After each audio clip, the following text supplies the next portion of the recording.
Hello दोस्तों। आज की इस कहानी में आप सभी का स्वागत है। मेरा नाम रोहित है। मैं नोएडा में अपनी पत्नी अनीता के साथ रहता हूँ। मैं वैसे राजस्थान का हूँ। मेरी नौकरी 2015 में नोएडा में उस वक्त लग गई थी जब मैं 27 साल का था। वह अभी 26 साल की है और काफ़ी सुंदर है। वो एक मॉडल की तरह लगती है। जब मैं उसे देखने गया तो वह एक बार में ही पसंद आ गई थी। सच में अनीता बहुत गोरी है जबकि मैं सांवला हूँ। वह बहुत ही सुंदर लगती है। मेरी शादी जब उससे हो गई थी तो मैं बहुत खुश था क्योंकि हमारा विवाहित जीवन मस्त चल रहा था। शादी के बाद मुझे पता चला कि उसके कई बॉयफ्रेंड थे। मैंने सोचा कि अब तो इससे शादी हो गई है, अब क्या फ़र्क पड़ेगा।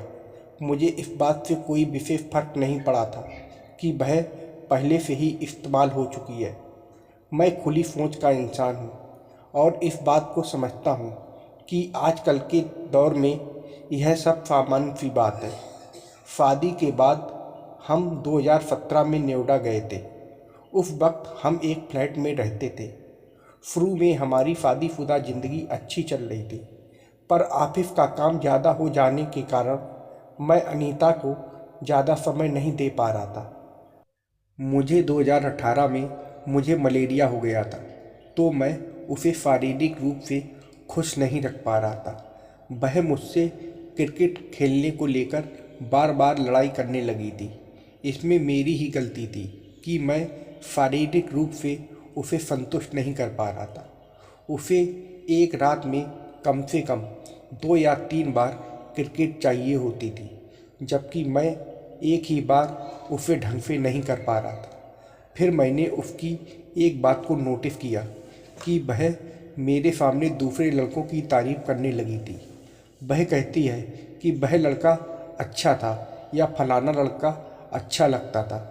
काश मेरी शादी उस हैंडसम लड़के से हो जाती तो मैं कितनी खुश होती। फिर कुछ समय के बाद मेरी मल्टी स्टोरी बिल्डिंग में एक लड़का रहने आया। उसका नाम जय था। उसकी बॉडी बहुत अच्छी थी। वह बहुत स्मार्ट लगता था। वह 20 साल का था और जिम जाने वाला था। वह हमारे फ्लैट के सामने ही रहने लगा था, जिस वजह से उसके विषय में मुझे काफ़ी जानकारी हो गई थी। मेरी पत्नी सोचती जब भी छत पर कपड़े डालने जाती थी तो जय वहाँ अक्सर एक्सरसाइज कर रहा होता था। अनीता पहले 5 मिनट के लिए छत पर जाती थी, लेकिन अब वह जय से बात करते करते आधा घंटे वहाँ रुकने लगी थी। कुछ ही दिनों में अनीता ने जय का व्हाट्सएप नंबर भी ले लिया था। वह दोनों फ़ोन पर और व्हाट्सएप पर बात करने लगे थे। जय अनीता को भी एक्सरसाइज सिखाने लगा था ताकि उसका शरीर मस्त बना रहे। कुछ दिनों के बाद मैंने नोटिस किया कि अनीता मेरे सामने हर समय जय की बातें करती रहती थी। मैंने सोचा कि वह दोनों शायद अच्छे दोस्त बन गए हैं, इसी वजह से ऐसा है।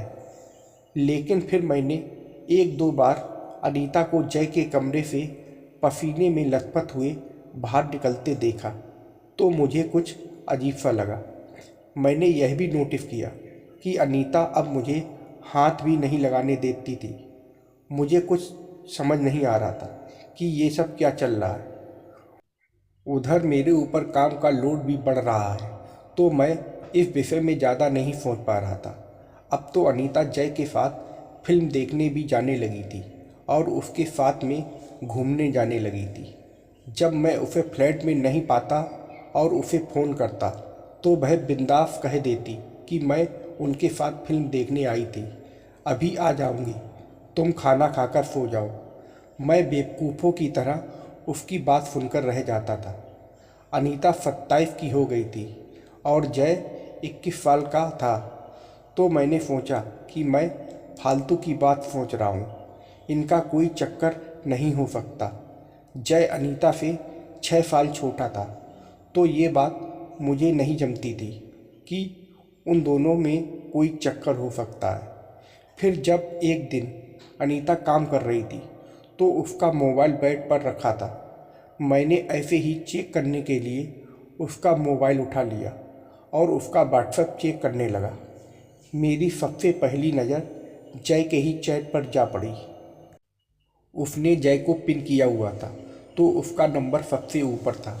मैंने चैट पढ़ी तो मेरे होश उड़ गए, क्योंकि चैट में वह दोनों एक दूसरे से बात कर रहे थे जैसे गर्लफ्रेंड बॉयफ्रेंड हो।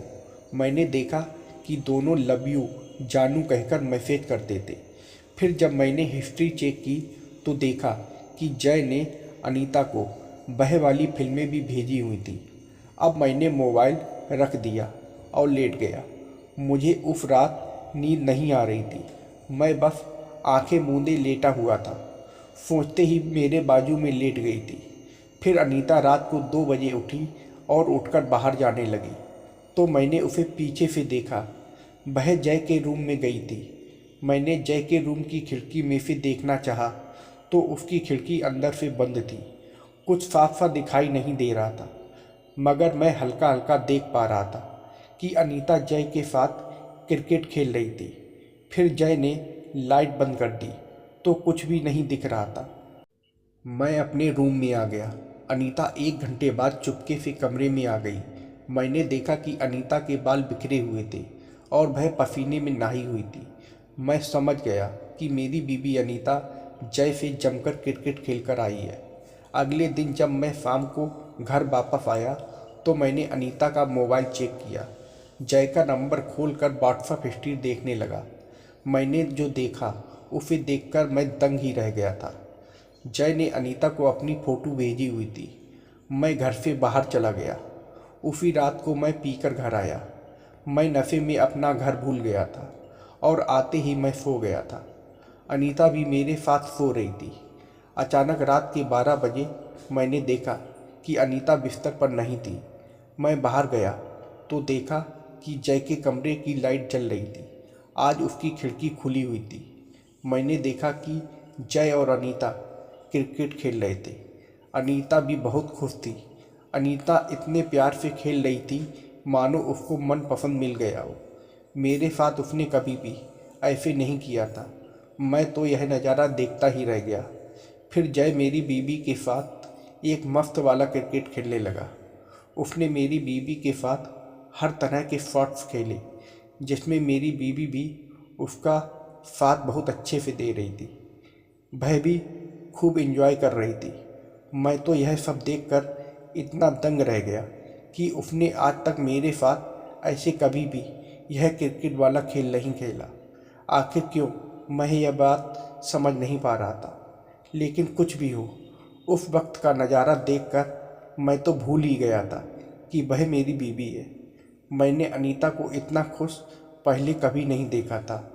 अब वह ऐसे ही हफ्ते में 2 या 3 बार जय के साथ क्रिकेट खेलने के लिए जाती थी।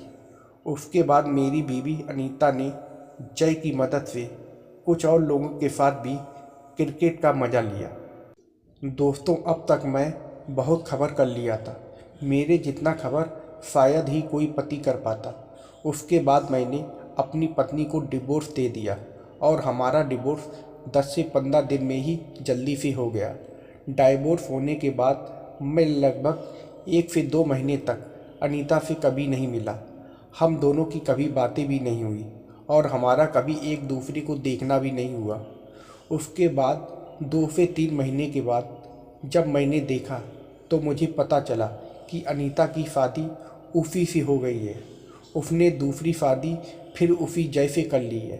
यह देखकर मैं थोड़ा हैरान था, क्योंकि अनीता को जो ज़्यादा खुश रख पाता है वह उसी के साथ शादी कर लेती है और उसके साथ रहना पसंद करती है और वह नए नए बॉयफ्रेंड बदलते रहना चाहती है। अनीता बहुत ही अजीब किस्म की लड़की है। इसलिए मैं देखकर हैरान था कि वह उस एक लड़के के साथ ही कैसे रह सकती है। मुझे तो क्या ही फर्क पड़ता, वह किसी के भी साथ रहे, जैसे भी रहे, खुश रहे बस। तो दोस्तों, यह थी आज की कहानी। आप लोगों को कैसी लगी कमेंट करके ज़रूर बताइएगा और वीडियो को लाइक और सब्सक्राइब करना मत भूलिएगा। वीडियो देखने के लिए आप लोगों का बहुत बहुत धन्यवाद।